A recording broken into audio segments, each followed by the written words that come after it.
서력 기원전 528년에 공자는 모친상을 당하여 상주 노릇을 하기 위해 공직을 사임하였다. 복상 기간이 끝난 다음에 그가 어떠한 직에 취임하였는가에 대하여는 알려지지 않았다.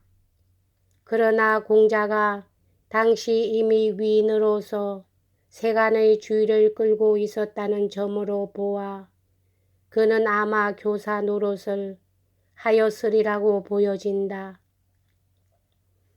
예를 들면 서력 기원전 518년 노나라 3대 귀족 중 하나의 가장인 맹희자는 임종시의 그의 두 아들에게 공자 밑에 가서 고대 학문을 공부하라고 유언한 바도 있다.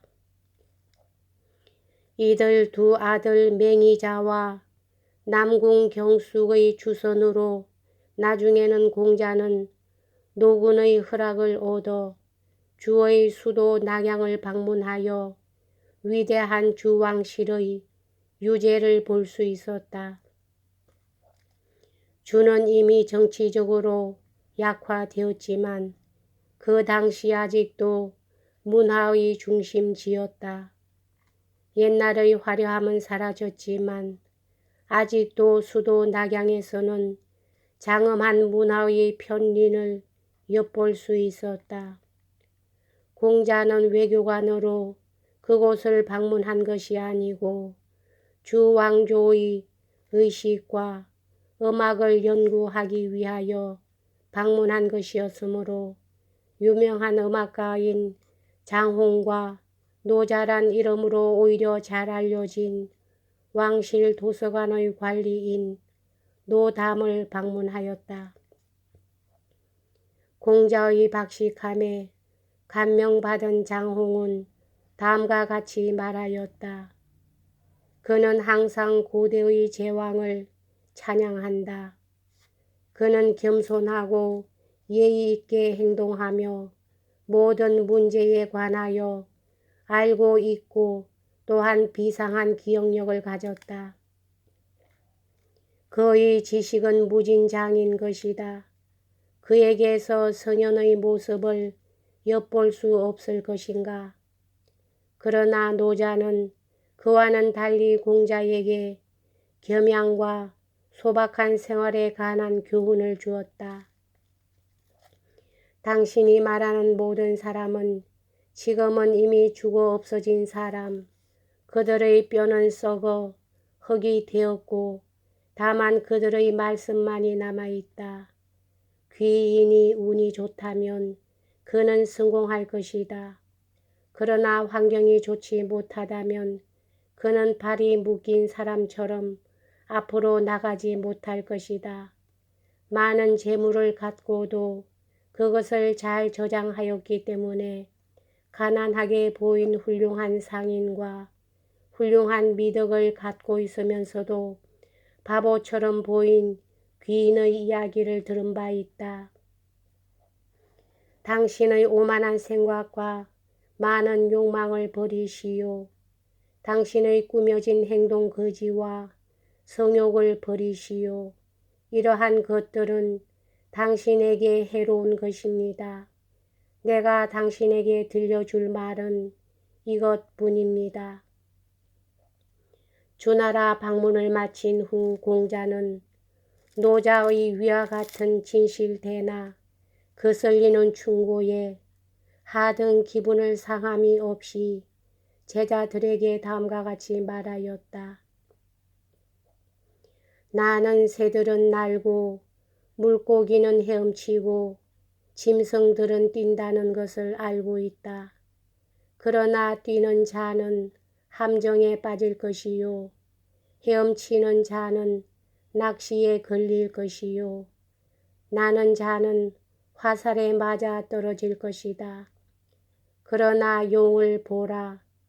나는 용이 어떻게 바람과 구름을 타고 하늘 높이 나는가를 모르겠다. 오늘 나는 노자를 만났다. 그를 어찌 용이라 아니할 수 있으랴. 공자와 노자의 이와 같은 해후가 정말 있었는지 어떤지는 증명할 수 없어도 그들이 만난 것 같기는 하다. 예기 24편에서 공자는 고대 성제에 관한 노자의 말을 전하고 있으며 또 한 5편에서 장례식에 관한 노자의 견해를 4번이나 인용하고 있다.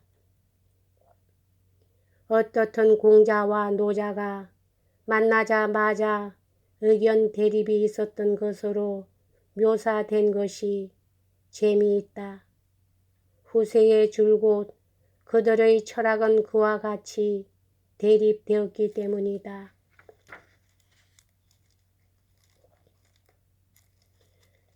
낙양에 있을 때 공자는 여러 곳을 유람하였는데 이와 같은 유람이 그의 사상과 저술에 중요한 영향을 미쳤다. 그는 천지의 신명을 제사 지내기 위하여 마련된 터 위를 거닐었으며 군주가 고대풍의식을 행하는 대사원의 전당도 구경하였다.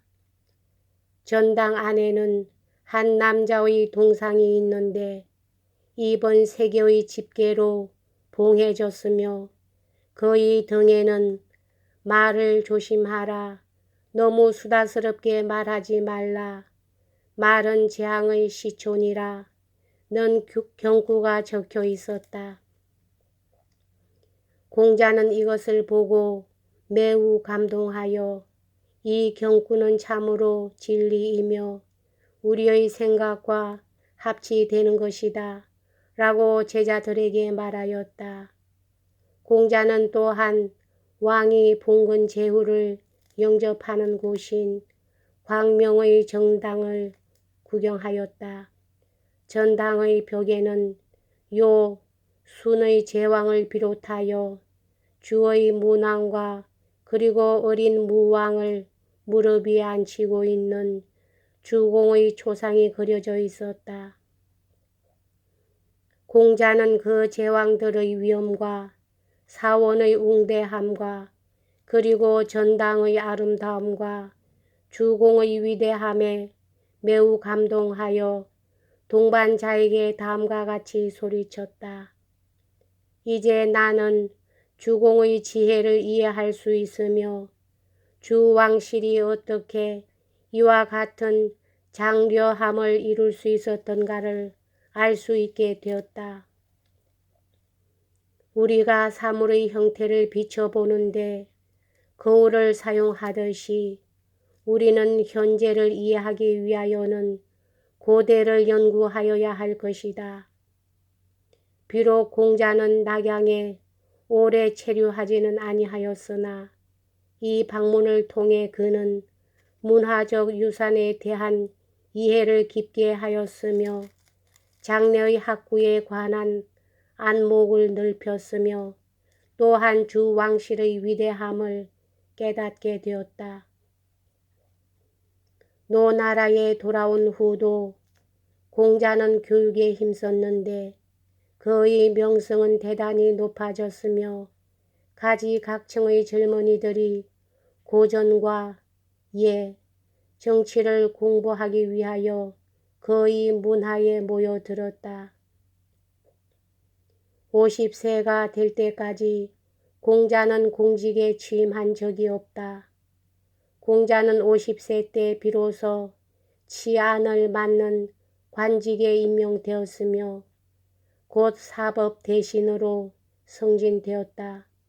그 후 공자는 노나라의 관직을 사임하고 34년간을 몇 명의 제자들과 함께 각 국을 돌아다니며 봉건 제후를 찾아보고 교육을 하였다.